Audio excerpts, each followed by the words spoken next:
പോകാൻ പറയുന്നിടത്തല്ലാതെ ഞാൻ പോകത്തില്ല. അതിനു മുമ്പ് നിങ്ങൾ എന്നോട് പോകാൻ പറഞ്ഞാൽ ഞാൻ പറയും എൻ്റെ സമയം ഇതുവരെ ആയിട്ടില്ല. ഭൂമിക്ക് പിന്നെ നിങ്ങളെ ചലിപ്പിക്കാൻ പറ്റില്ല. ഗ്ലോറി. പിന്നെ നിങ്ങളെ ചലിപ്പിക്കുന്നത് മുഴുവൻ സ്വർഗമായിരിക്കും. ആത്മാവാൻ നയിക്കപ്പെടുന്നവരത്രേ ദൈവത്തിൻ്റെ മക്കൾ. ആ ഒരു തലത്തിലേക്ക് മാറും. ഗ്ലോറി. അതിൻ്റെ അർത്ഥം ഭൂമിയുടെ ഇൻഫ്ലുവൻസ് പോയി. എക്സിറ്റ് ഇന്നലെ നമ്മൾ കേട്ടത് ശ്രദ്ധിക്കുക. നമ്മളുടെ ഹെവനാണ്, സ്വർഗമാണ് നമ്മുടെ എൻട്രൻസ്, ഭൂമിയാണ് നമ്മുടെ എക്സിറ്റ്. നമ്മൾ ഭൂമിയിലേക്കുള്ള സ്വർഗത്തിൻ്റെ വാതിലുകളാണ്. കർത്താവ് നമുക്ക് സ്വർഗത്തിലേക്കുള്ള വാതിലും വഴിയുമാണ്. ഗ്ലോറി. കർത്താവിലൂടെ നമ്മൾ സ്വർഗത്തിൽ ദൈവത്തിൻ്റെ മക്കളാണ്. നമ്മിലൂടെ ദൈവം ഭൂമിയുടെ രാജാവാണ്. ഗ്ലോറി. ഇതാണ് മനുഷ്യരെ കുറിച്ചുള്ള പ്രത്യേകത. ഇതാണ് എഫെസ്യർ 1:9-10 പറയണേ. ഇതാണ് മറഞ്ഞു കിടന്ന മർമ്മം. എന്താണ്? സ്വർഗത്തിലും ഭൂമിയിലുമുള്ളത് ക്രിസ്തയേശുവിലുള്ള മനുഷ്യരിലൂടെ ഒന്നായി തീരണം. കാലസമ്പൂർണ്ണ വ്യവസ്ഥ ഇതാ. ഇതിലേക്കാണ് നമ്മൾ ചെന്ന് ചേരുന്നേ. ഇത് ഇന്ന് നമ്മുടെ ഉള്ളിൽ സംഭവിക്കണം. പക്ഷെ അതിൻ്റെ തടസ്സം എന്ന് പറയുന്നത് നമ്മുടെ ഹൃദയമാണ്. നമ്മുടെ ഹൃദയം നമ്മുടെ സ്വയത്തിലേക്കാണ് നിൽക്കണേ. നമ്മുടെ സ്വയത്തിലേക്ക് നമ്മളെ കൊണ്ടുപോകുന്നത് പിശാചാ. എന്നൊക്കെ നമ്മൾ നമ്മുടെ സ്വയത്തിൽ നിൽക്കുന്നുവോ നമ്മളിലൂടെ ഭൂമി വാഴുന്നത് പിശാചാ. പക്ഷെ എന്ന് നമ്മുടെ സ്വയത്തെ ത്യജിക്കുന്നുവോ നമ്മളിലൂടെ ഭൂമി വാഴുന്ന ദൈവമാണ്. ഗ്ലോറി. ഇതുകൊണ്ടാണ് കർത്താവ് പറഞ്ഞാൽ നീ എന്നെ അനുഗമിക്കാൻ ഇച്ഛിച്ചാൽ ആദ്യം നീ പിശാചിനെ തള്ളി പറയുന്നല്ല വേണ്ട, ആദ്യം നിന്റെ സ്വയത്തെ ത്യജിക്കേ. നിന്റെ സ്വയമാ പ്രശ്നം.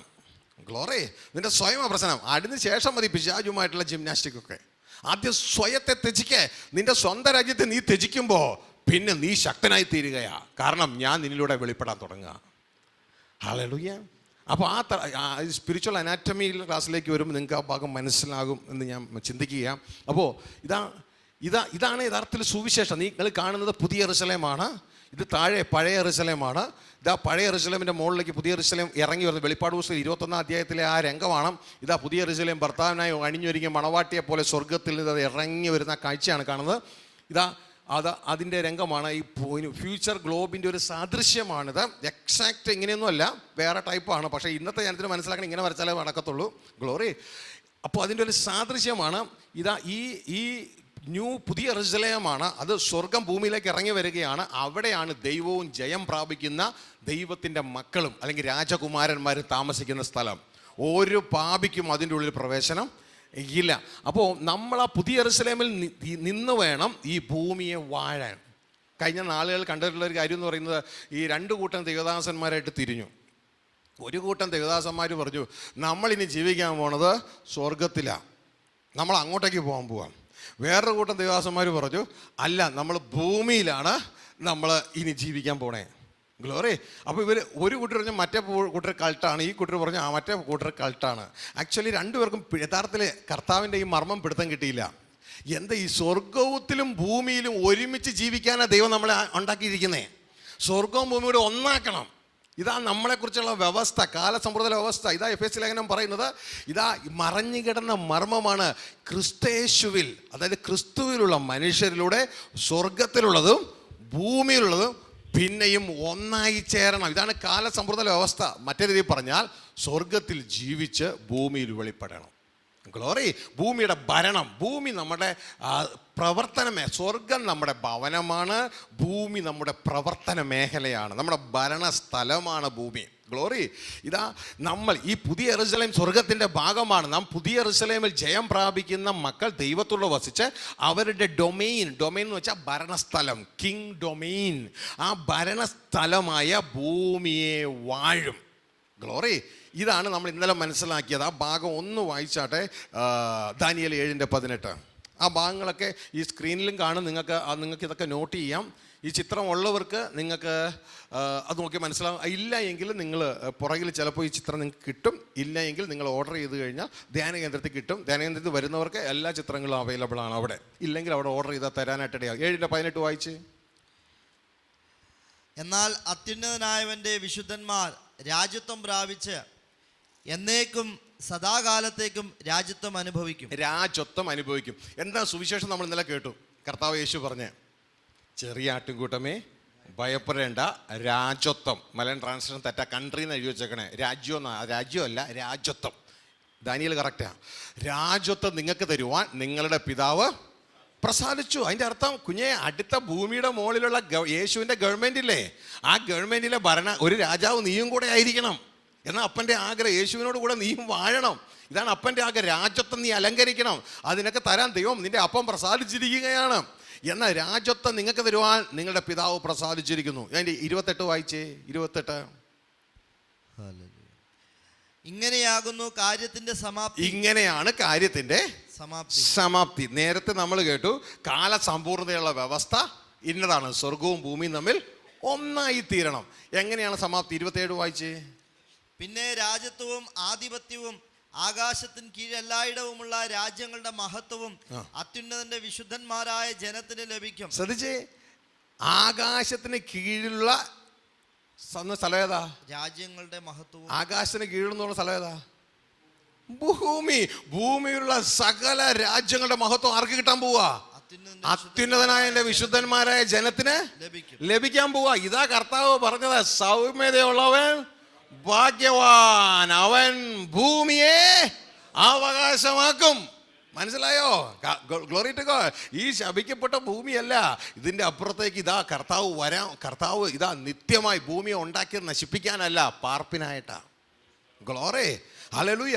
ഇതുകൊണ്ടാണ് കർത്താവായ യേശു ക്രിസ്തു വെളിപ്പാട് പുസ്തകം 2-ാം അധ്യായം സഭയ്ക്ക് ദൂത് എഴുതുമ്പോൾ അതിൻ്റെ 26, 27 വാക്യങ്ങൾ ഇതിലില്ല, നിങ്ങൾക്ക് വേണമെങ്കിൽ നോട്ട് ചെയ്യാം.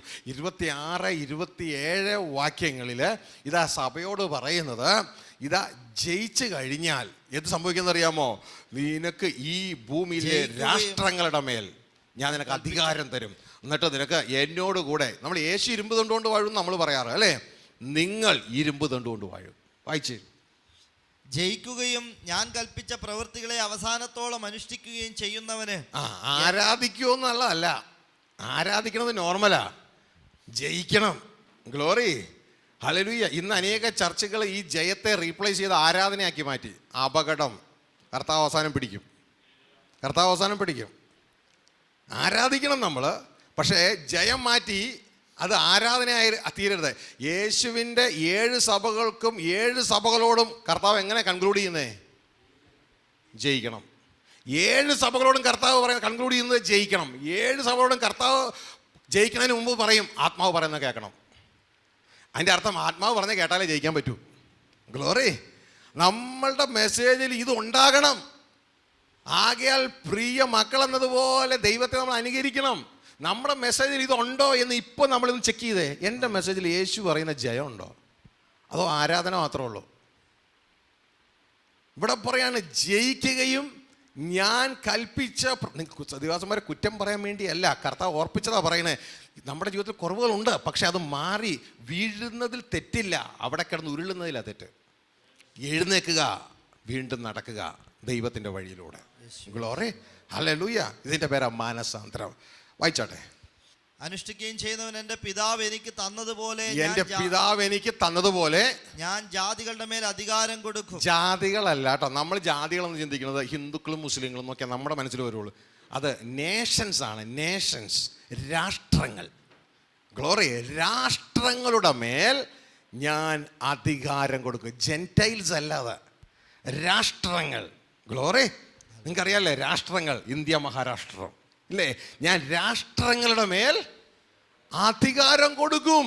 ഗ്ലോറി. എന്നിട്ട് അവൻ ഇരുമ്പുകോൽ കൊണ്ട് അവരെ മേയിക്കും. ഇതാരാ പറയണേ? യേശു പറയണേ. യേശു നമ്മളോട് പറയുകയാണ്, നീ ജയിച്ചാൽ നിനക്ക് ഞാൻ രാഷ്ട്രങ്ങളുടെ മേൽ അധികാരം തരും. നീ ഇരുമ്പ് കോൽ കൊണ്ട് നീ ഇരുമ്പ് കോൽ കൊണ്ട് അവരെ മേയ്ക്കും. മനസ്സിലായി? യേശു പറയണേ. യേശു മേയ്ക്കുന്നല്ല, യേശു ഇതന്നെ നമ്മുടെ രാജാക്കന്മാരുടെ രാജാവായി കൂടെ ഉണ്ടാവും. ആമേൻ, ഹല്ലേലൂയ. യേശുവിനോട് ചേർന്ന് നമ്മൾ വാഴുവാനായിട്ട് ഇടയാകും. അപ്പോൾ നാം ഈ ഭൂമിയുടെ ഭരണം ഏറ്റെടുക്കണം. ഹല്ലേലൂയ. ഇതാണ് കിങ്ഡം. ദൈവം നമുക്ക് തരികയാണ്. പക്ഷെ അപ്പം നമ്മുടെ അകം ആര് വാഴും? നമ്മുടെ അകം ദൈവം വാഴും. നമ്മുടെ അകം അദൃശ്യമണ്ഡലം ദൈവം വാഴും, ദൃശ്യമണ്ഡലം നമ്മൾ വാഴും. മനസ്സിലാവുന്നുണ്ടോ? അങ്ങനെയാണ് ദൈവത്തിൻ്റെ വചനം 115:16 ഇതാ പ്രാവർത്തി തലത്തിലേക്ക് വരുന്നത്. 115:16 എന്താ പറയണമെന്ന് അറിയാമോ? സങ്കീർത്തനം 115:16. സ്വർഗം യഹോവയുടെ സ്വർഗമാണ്, ഭൂമിയെ അവൻ മനുഷ്യർക്ക് കൊടുത്തിരിക്കുന്നു. വായിച്ചോ. സ്വർഗം യഹോവയുടെ സ്വർഗമാകുന്നു, സ്വർഗം യഹോവയുടെ സ്വർഗമാകുന്നു, ഭൂമിയെ അവൻ മനുഷ്യർക്ക് കൊടുത്തിരിക്കുന്നു. ഭൂമിയെ അവൻ മനുഷ്യർക്ക് കൊടുത്തിരിക്കുന്നു. ഈ ദൈവത്തിന്റെ ഒരു പ്രത്യേകത എന്നാണെന്നറിയാമോ? ദൈവം എന്തെങ്കിലും കൊടുത്താ കൊടുത്തതാ. ഇനി അത് റിവർട്ട് ചെയ്യുന്ന വിഷയമില്ല. ഗ്ലോറി. കാരണം തൻ്റെ വാഗ്ദത്വമാ. തൻ്റെ വാഗ്ദത്തങ്ങളൊക്കെയും ഇന്നലെ നമ്മൾ കേട്ടു, ദൈവത്തിൻ്റെ നാമത്തിൻ്റെ മുകളിൽ ഒന്നുമില്ലാന്ന്, ഇല്ലേ? പക്ഷേ ദൈവം തന്നെ തൻ്റെ നാമത്തിന് മുകളിൽ വെച്ചിരിക്കുന്നതാണ് തൻ്റെ വാഗ്ദത്തങ്ങൾ. 138 സങ്കീർത്തനം അതിൻ്റെ 2-ാം വാക്യത്തിലേക്ക് കടന്നു വരുമ്പോൾ നമുക്കവിടെ കാണുവാനായിട്ട് കഴിയും, തൻ്റെ നാമത്തിനു മുകളിലൊക്കെയും ദൈവം തൻ്റെ വചനത്തെ, വാഗ്ദത്തത്തെ മഹിമപ്പെടുത്തിയിരിക്കുന്നു. അതിൻ്റെ അർത്ഥം തൻ്റെ കാല് മോളിൽ താൻ വെച്ചിരിക്കുന്നത് ദൈവവചനമാ. ഈ വചനത്തെയാണ് നമ്മിൽ പലരും അവഗണിക്കുന്നത്. അപകടമാ. ഇതിനെ അവഗണിക്കരുത്. വായിച്ചെടുത്തെങ്കിൽ ഒന്ന് വായിച്ചാട്ടെ. നാമത്തിന് മീതെ ഒക്കെയും നീ നിന്റെ വാഗ്ദാനം മഹിമപ്പെടുത്തിയിരിക്കുന്നു. ദൈവത്തിന്റെ നാമത്തിന്റെ മീതെ, യഹോവ എന്ന നാമത്തിന്റെ മീതെ ദൈവം തൻ്റെ വചനത്തെ മഹിമപ്പെടുത്തി. അതുകൊണ്ട് ദൈവം എന്തെങ്കിലും പറഞ്ഞാലുണ്ടല്ലോ, അത് നിവർത്തിക്കാൻ വേണ്ടി നമ്മൾ വലിയ പാടൊന്നും പെടേണ്ട. ദൈവം പറയുന്നു, അതിന് ഞാൻ തന്നെ നോക്കിക്കോളാം. ജെറമ്യ 1:12 പറയാണ്, എൻ്റെ വചനം നിവർത്തിക്കേണ്ടതിന് ഞാൻ ജാഗരിക്കും. ദൈവം എന്തെങ്കിലും പറഞ്ഞിട്ടുണ്ടെങ്കിൽ അത് നിവർത്തിക്കാൻ ദൈവം ജാഗരിക്കുമെന്ന്. ഗ്ലോറി. എടുത്തെങ്കിൽ ഒന്ന് വായിച്ചോ. 1:12. Lord, I love you. നീ കണ്ടത് ശരി തന്നെ, എന്റെ വചനം നിവർത്തിക്കേണ്ടതിന് ഞാൻ ജാഗരിച്ചു കൊള്ളും. എന്റെ വചനം നിവർത്തിക്കേണ്ടതിന് ഞാൻ